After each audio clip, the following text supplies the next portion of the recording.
Ricky opened up the sewer maintenance box one more time, pulled out the MREs, and stuffed them in his satchel. He always had concealed on the side. It would be enough food for a few days, hopefully enough for the water to lower so he could try to figure out how to fix his now flooded home. He closed the box again, now empty, and proceeded to make his final climb up to city level. Chapter 3, The Rain is Real. Street level, morning, day 1.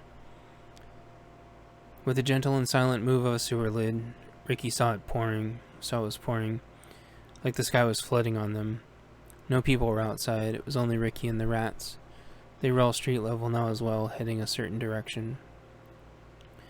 Ricky quietly replaced the sewer lid, his muscles barely straining, and then followed the rats. Well, they must know where to go. As he began to walk, he felt a tug on his shoulder. His large friend was holding on with strong arms and claws, Ricky's boonie hat protecting both of them from the sheer dump of water coming down from the sky. This isn't a storm like before, no. All of the clouds are backed up, unable to proceed. Lots of clouds. Cloud fuel, maybe. Ricky sniffed and the air smelled amazing and clean. Not because he'd been in a sewer. The air felt rich, like there was so many plants in the surrounding area were producing oxygen that it powered the ecosystem with more than it was used to having. The oxygen from the plants works its way up into the hydrogen producing ocean and non-stop floods until a balance was reached. Ocean was absorbing hydrogen for so long. Now it was all finally getting let go. Definitely time to leave for a while. No safe place here for me. Ricky followed the rats toward the edge of the city and up a hill and saw them all funneling into a building. It looked like it got bombed out or something had exploded inside of it. Due to the missing bits, he couldn't tell if it was a building or a warehouse or a huge mansion. Ricky couldn't tell which, or maybe it was a bit of all three. He squeezed inside 2 pieces of the wall he found. He was able to fit with the benefit of his stature and finally found relief from the rain. A piece of the ceiling of the first floor remained intact above him. The other rats disappeared, presumably finding shadows or a quiet sealed basement to go into.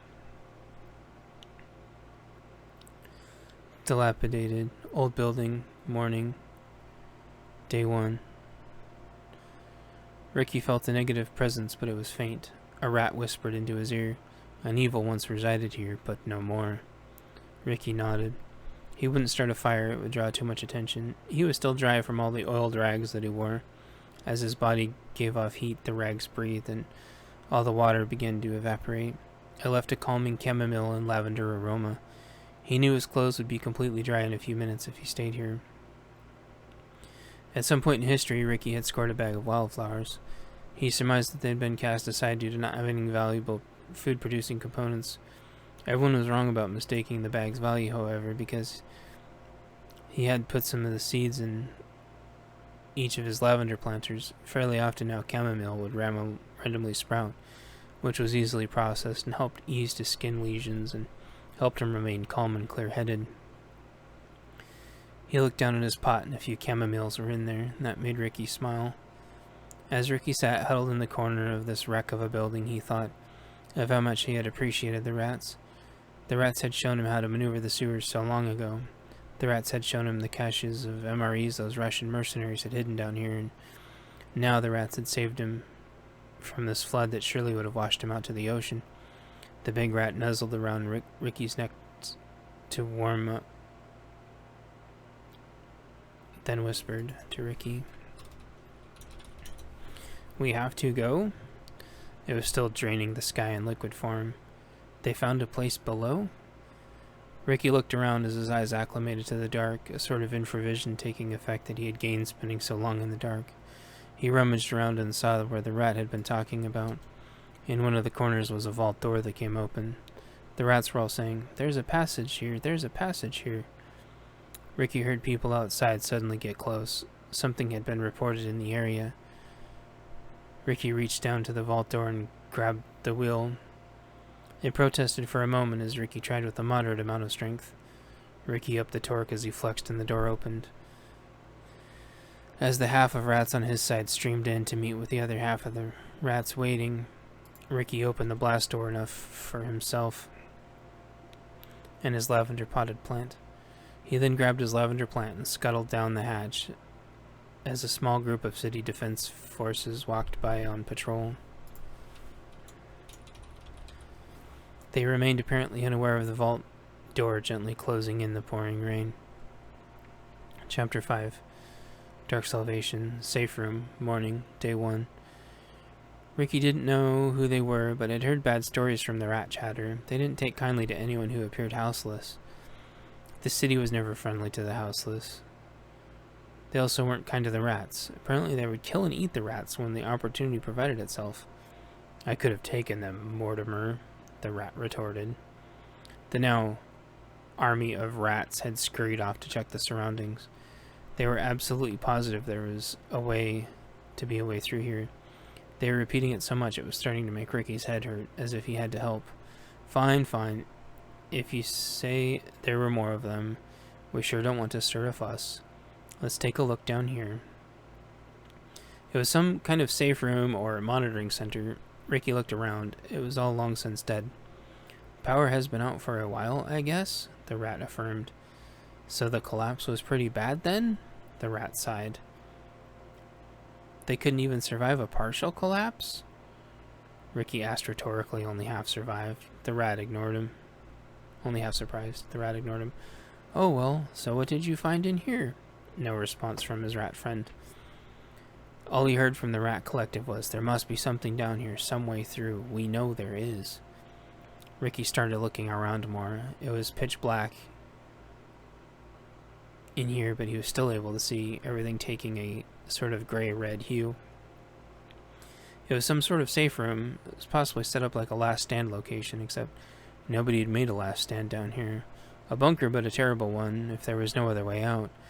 He never built a safe room with only one way out. Ricky helped the rats look around. Ricky felt and looked around for a little bit and found a tactical pump shotgun, much to his surprise. You guys told me they outlawed firearms ages ago. The rat responded, only outlaws had firearms. Ricky nodded and searched the shotgun for traps, but there didn't appear to be any. The mercs had left weapon caches in the sewers, and they'd all been trapped. Rather than try to disarm the complex system with his fumble fingers, Ricky dumped all the weapons into the sewer rivers. Mostly. Thankfully, the food hadn't been trapped.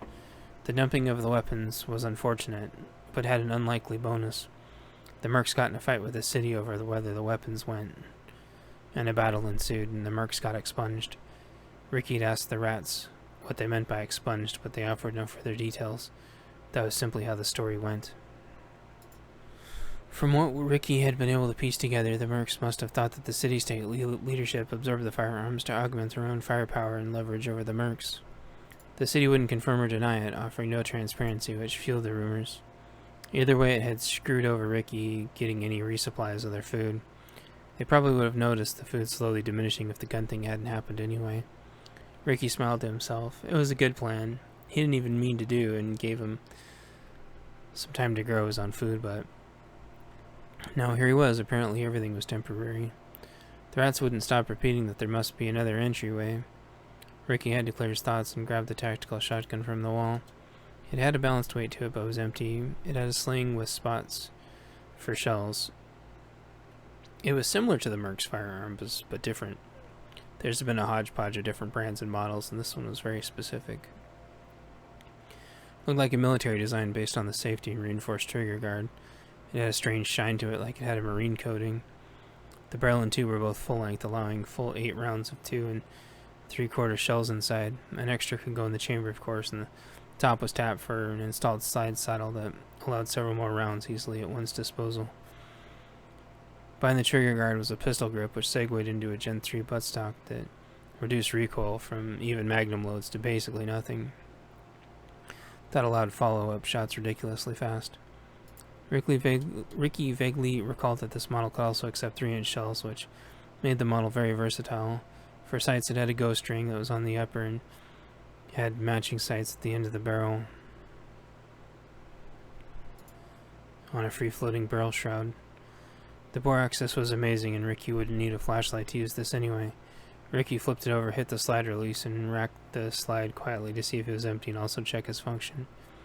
The mechanical sounded crisp and clear, despite the years being down here. The marine coating kept it solid from rust and been well oiled before. It was empty, though. Ricky would need to find ammo for this room-clearing masterpiece. The sound of the shotgun slide racking hushed the working rats to a lower level of frenzy as they clawed and chewed on everything they can. It allowed Ricky to think a little bit more and hear clearly.